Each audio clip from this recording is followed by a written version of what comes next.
ખ્રિસ્તમાં વાલા ભાઈઓ તથા બહેનો, પ્રભુ ઈસુ ખ્રિસ્તના પવિત્ર, મૂલ્યવાન અને સામર્થ્ય નામમાં આપ સર્વને ક્ષેમકુશળ થાઓ. પ્રભુ ઈસુ ખ્રિસ્તની શાંતિ તમારા હૃદયો પર રાજ કરો. આજે કોઈ પણ જાતનો ડર, ભય, બીમારી, હતાશા, ચિંતાઓ તમારા હૃદયમાં હોય તો હું પ્રાર્થના કરું છું, પ્રભુ ઈસુ ખ્રિસ્તના સામર્થ્ય નામમાં તમારી સઘળી ચિંતાઓને દેવબાપ પોતાના મહિમાને અર્થે દૂર કરો અને પ્રભુ ઈસુ ખ્રિસ્તમાં રહેલી શાંતિ તમે અનુભવો. હાલેલુયા. આજનું વચન એફેસીઓને પત્ર 1 અધ્યાય અને 17મી કલમમાંથી લેવામાં આવ્યું છે. 17 અને 18મી કલમ. આપણા પ્રભુ ઈસુ ખ્રિસ્તના ઈશ્વર, મહિમાવાન પિતા પોતાને વિશેના જ્ઞાનને માટે બુદ્ધિનો તથા પ્રકટીકરણનો આત્મા તમને આપે અને તમારા જ્ઞાનચક્ષુ પ્રકાશિત થાય કે જેથી તેમના આમંત્રણની આશા શી છે, પવિત્રોમાં તેમના વારસાના મહિમાની સંપત્તિ શી છે અને તેમની મહાન શક્તિના સામર્થ્ય પ્રમાણે આપણ વિશ્વાસ કરનારાઓમાં તેમની શક્તિનું મહત્વ શું છે તે તમે જાણો. યસ, એફેસીઓની મંડળીના લોકો પ્રેમથી ભરપૂર લોકો છે, વિશ્વાસથી ભરપૂર લોકો છે. પ્રેરિત પાઉલની સેવાઓમાં ખૂબ જ ઉપયોગી એવી આ મંડળી છે. પરંતુ પ્રેરિત પાઉલ જેલમાંથી, બંદી ખાનામાંથી એ મંડળીને પત્રો લખે છે અને આ પત્રમાં તે મંડળીને માટે, તેમના વિશ્વાસને માટે, તેમના પ્રેમને માટે પ્રભુનો આભાર માને છે. પણ સાથે સાથે પ્રેરિત પાઉલ એ મંડળીને માટે પ્રાર્થના કરે છે. વર્તમાન સમયમાં આપણી પ્રાર્થનાઓ ખૂબ જ દૈહિક હોય છે, દુનિયાવી હોય છે, પૃથ્વી ઉપરની બાબતો પ્રાપ્ત કરવા પૂરતી હોય છે. પણ પ્રેરિત પાઉલ જ્યારે પ્રાર્થના કરે છે અને તે જણાવે છે કે આપણા પ્રભુ ઈસુ ખ્રિસ્તના ઈશ્વર, મહિમાવાન પિતા પોતાને વિશેના જ્ઞાનને માટે, જુઓ, પ્રેરિત પાઉલ પ્રાર્થનામાં મંડળીને માટે માંગે છે કે તમને ઈશ્વરીય જ્ઞાન પ્રાપ્ત થાય માટે પરમેશ્વર તમને બુદ્ધિનો તથા પ્રકટીકરણનો આત્મા આપે. હાલેલુયા. પવિત્ર આત્માથી ભરપૂર થયા, પવિત્ર આત્માના ભરપૂરીપણાનો અનુભવ કર્યો, પણ હજુ પણ પવિત્ર આત્માનું કાર્ય આપણામાં થતું રહે, પવિત્ર આત્માનું કાર્ય આપણા જીવનમાં વધે, પવિત્ર આત્માના કાર્યના જુદા જુદા ડાયમેન્શન્સ છે, અલગ અલગ ક્ષેત્રો છે અને તેમાંના એક ક્ષેત્ર જે પવિત્ર આત્મા એ બુદ્ધિનો આત્મા છે, એ જ્ઞાનનો આત્મા છે, એ પ્રકટીકરણનો આત્મા છે. અને પવિત્ર આત્મા એ આપણને પરમેશ્વરની ઈચ્છાઓ સમજવામાં, પરમેશ્વરના પ્રકટીકરણોને સમજવામાં, પરમેશ્વરની યોજનાઓ સમજવામાં, પ્રભુના વચનો સમજવામાં સહાય અને મદદ કરે છે. પવિત્ર આત્મા એ પ્રભુ ઈસુ ખ્રિસ્ત તરફથી આપણી માટે મોકલી આપવામાં આવેલ છે કે તે આપણને સર્વ સત્યમાં દોરે.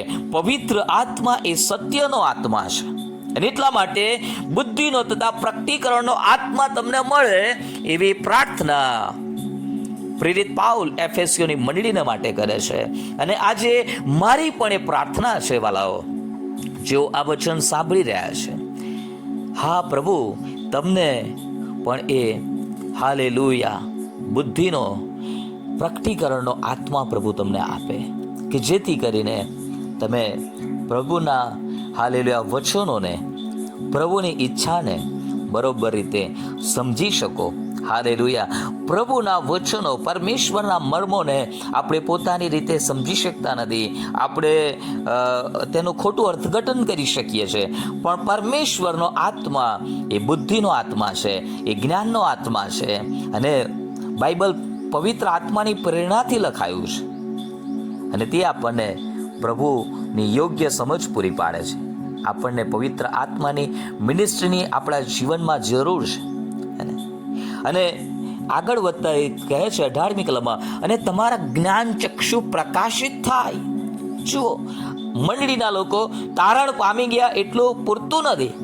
આ એફેસીઓની મંડળીના લોકો ઓલરેડી પ્રભુમાં છે, એક સ્થાપિત થઈ ગયેલી મંડળી છે, પણ એ મંડળીના લોકોના જ્ઞાન ચક્ષુ હજુ પણ પ્રકાશિત થવા જરૂરી છે. તેમની પાસે જ્ઞાન હશે, તેમની પાસે વિશ્વાસ છે, પરંતુ હજુ પણ તેમાં વધવાનું છે.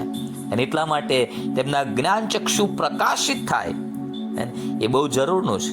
કેમ કે જ્યાં સુધી જ્ઞાન ચક્ષુઓ પ્રકાશિત થશે નહીં, જ્યાં સુધી આપણને બધી બાબતો વિશે સ્પષ્ટ સમજણ નહીં મળે, અને જ્યાં સુધી આપણે ફરી પાછા વળીને દુનિયાવી બાબતો તરફ જ જઈશું, વળીને આપણે દુનિયાવી બાબતો તરફ આપણું મન લગાવીશું. પરંતુ જ્યારે પ્રભુ તરફથી આપણા જ્ઞાન ચક્ષુઓ દેવના આત્મા દ્વારા પ્રકાશિત કરવામાં આવે છે, જ્યારે પ્રેરિત પાઉલને પ્રકાશિત કરવામાં આવ્યા, ત્યાર પછી ફિલિપીઓની મંડળીમાં કહે છે કે જે દુનિયાવી બાબતો છે એ બધાને હું કચરો જ ગણું છું. અને એ બધી જ બાબતો આખું લિસ્ટ આપે છે, જેના વિશે તે અભિમાન કરી શકતો હતો, પણ એ કહે છે કે જેવાના મને લાભકારક હતા એને હવે હું હાનિકારક ગણું છું.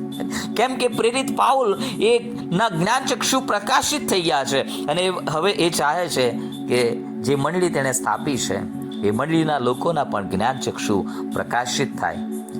જો જ્ઞાનચક્ષુ પ્રકાશિત થશે તો જ તમે શા માટે મંડળીમાં છો, શા માટે પ્રભુમાં છો, ઈશ્વરના આમંત્રણની આશા શી છે, પવિત્રોમાં તેમના વારસાના મહિમાની સંપત્તિ શી છે, ઈશ્વરના મહાન શક્તિના સામર્થ્ય પ્રમાણે આપણા વિશ્વાસ કરનારાઓમાં ઈશ્વરની શક્તિનું સામર્થ્યનું મહત્વ શું છે એ આપણે જાણી શકીશું. તો જ આપણને ખબર પડશે. જો આપણા જ્ઞાનચક્ષુઓ પ્રકાશિત થશે તો, નહીતર તો આપણે વિશ્વાસ કર્યો છે, પ્રભુમાં જીવવાનો પ્રયત્ન પણ કરી રહ્યા છે, દાનની સેવાઓ પણ કરી રહ્યા છે, પણ આપણા જ્ઞાનચક્ષુઓ પ્રકાશિત થયા નથી.